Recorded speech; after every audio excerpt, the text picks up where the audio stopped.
Ngayong madaling araw na ito, ngayong umagang ito, alam po natin na tayo po dito sa Pilipinas ang binigyan po ng espesyal na permiso ng Roma, ng Vatican para ipagdiwang ang ating banal na misa ngayong Pasko ng pagkabuhay, linggo ng pagkabuhay at maganap ito pong ating matatawag ding rito ng salubong.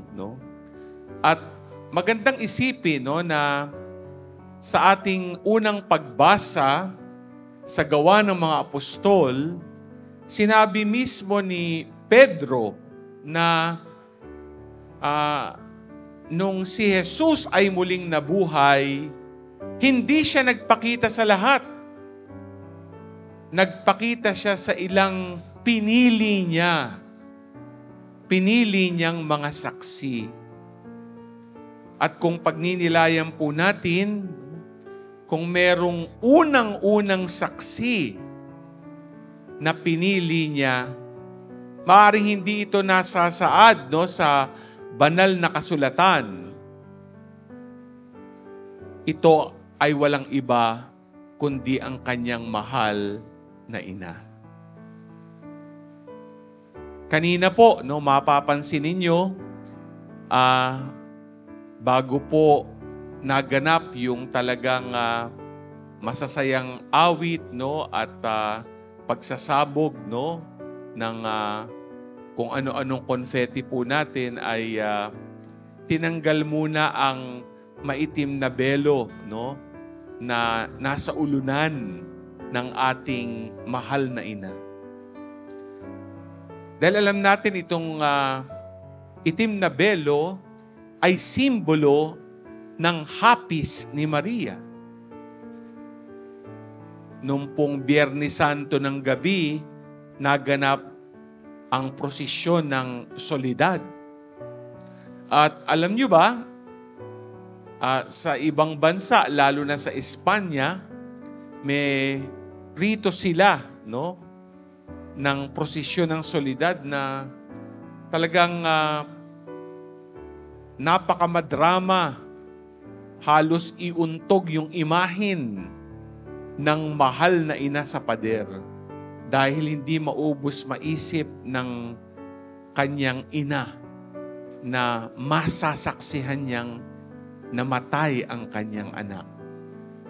Hindi lang namatay, kundi pinatay ng mga umakusa sa kanya.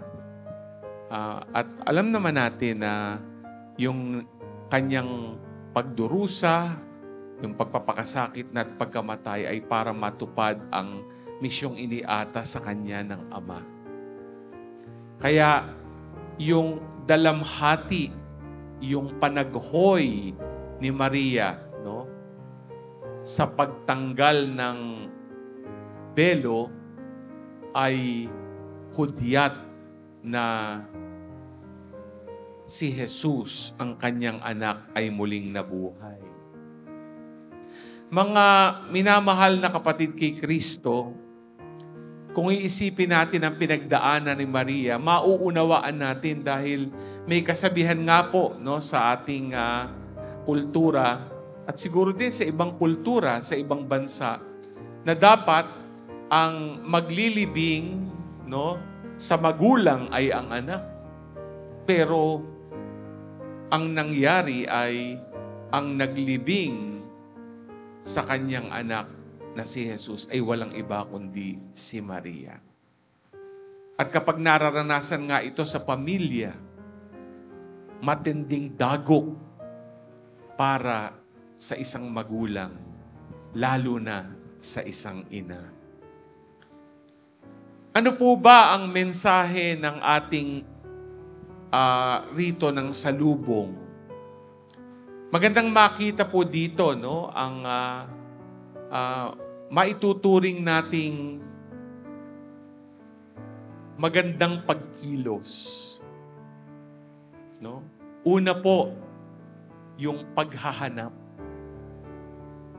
At dito natin makikita si Maria na umaasa na ang kanyang anak ay muling mabubuhay.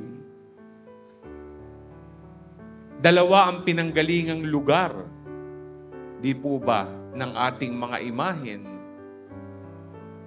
Sa isang banda, sa isang lugar, ang imahen ni Jesus na muling nabuhay, na nandito po sa kanan ko at sa kaliwa. Alam na natin, ibang lugar din ang pinanggalingan ng imahe ng mahal na Birheng Maria. At kikita po natin na sa kadiliman, wala pang kumbagay parang nakikita, pero nandun yung paghahanap. Nasaan ba?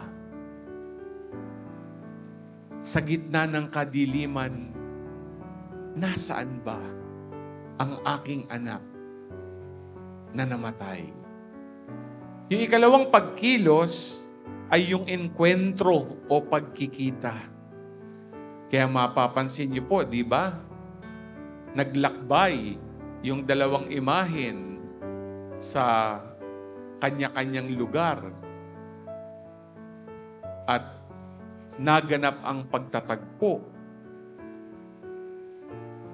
Nagharap ang mag-ina. Siguro sinasabi ni Maria na naghahanap nung nakita niyang buhay si Jesus. Sabi niya, siguro, anak, sa aking paghahanap, hindi mo ko binigo. Tinupad mo ang iyong pangako na tunay kang magpapakasakit, maghihirap, mamamatay, pero muling mabubuhay. At ewan ko kung napansin ninyo yung ikatlong paggalaw. Sa engkwentrong ito, nandoon yung galak.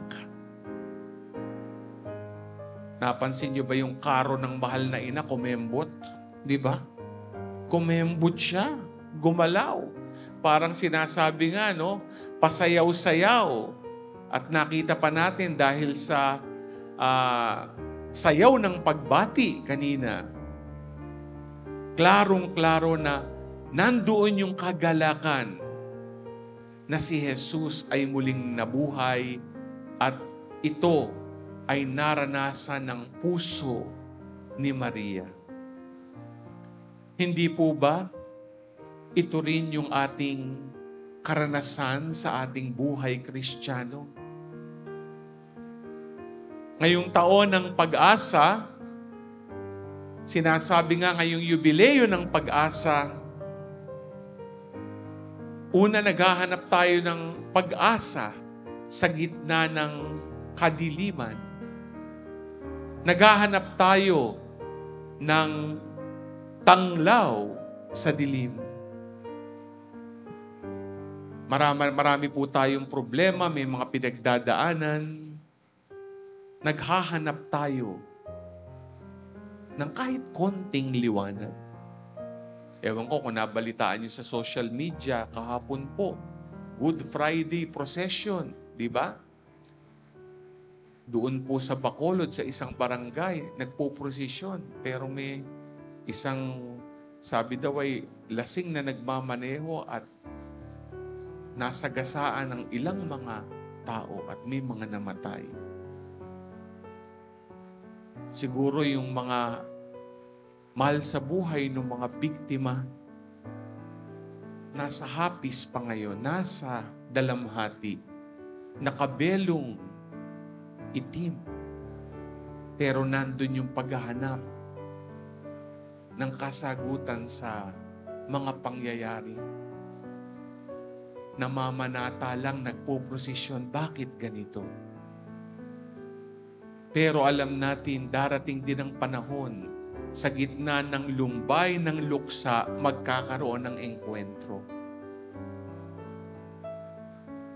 Si Jesus na muling nabuhay, ang kanilang magiging pag-asa. Yung mga biktima, pag-asa na kung sila'y namatay na, narating nila ang buhay na walang hanggan. Tayo, pag namatayan, alam natin, luluha tayo, tatangis tayo, iiyak tayo. Pero pag daan ng panahon, napapawi din ang ating mga luha at natatanggap natin ang ating sitwasyon. Nauuwi din to sa tinatawag na galak at luwalhati. Dahil nasasabi din nating parte ito ng buhay. At kahit papano, nandiyan ang Diyos. Hindi tayo pinababayaan ng Diyos. Ang Diyos, mahal na mahal tayo. Alam nyo, napakaganda ng ating kaugalian dito kapag madaling araw ng Pasko o Linggo ng Pagkabuhay. Meron tayong salubong. Pero alam nyo, nung ginagawa yung tinatawag na synodal document ng Pilipinas, lalo na nung August 15, 2022, nung ito ay inilabas. Parte po ito ng ating mga synodal consultation. Napakaganda ng ginawang daloy ng pagninilay. Sabi doon sa dokumento, at ang inspirasyon po ay ang madaling araw ng Pasko ng Pagkabuhay. May salubong. At ito nga po yung naganap ngayon. At pag may salubong, yung ikalawa, nagkakaroon ng salubungan. Hindi lang nagsalubong, salubungan, nandun yung pagkikita, nandun yung pagbati, nandun ang saya. Pero ito siguro yung napakagandang parang panghuli. Hindi lang po pala salubong, hindi lang yung salubungan, yung ikatlo po ay pasalubong. Yan po ay magandang isipin. Tayo po, mga Pilipino, pag merong pumupunta sa ibang lugar o abroad, palaging nagpapaalala, pasalubong ko ha, pasalubong ko. May ibibigay ka, may ibibigay. Sabi, at nakasulat po dito, yung salubong, yan ay handog ng misyon at sa misyon.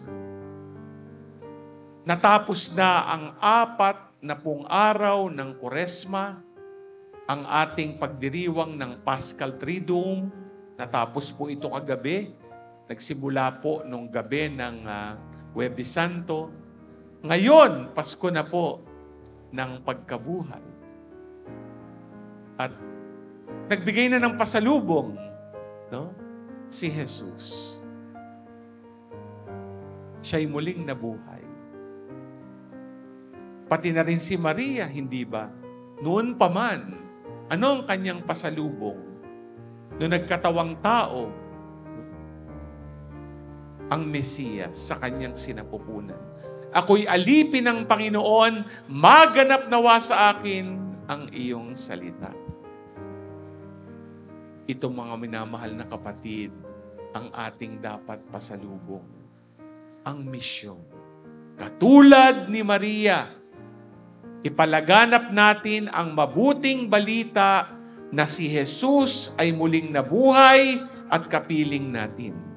Ipalaganap natin ito hindi lang sa salita, kundi lalong-lalo na sa gawa. Sa paggawa ng mabuti at banal sa ating kapwa. Sa ating pagtulong at pagkakawang gawa sa mga nangangailangan. Ipasalubong natin ang pag-ibig ng Diyos sa bawat isa. Muli, palakpakan natin ang Panginoong muling nabuhay.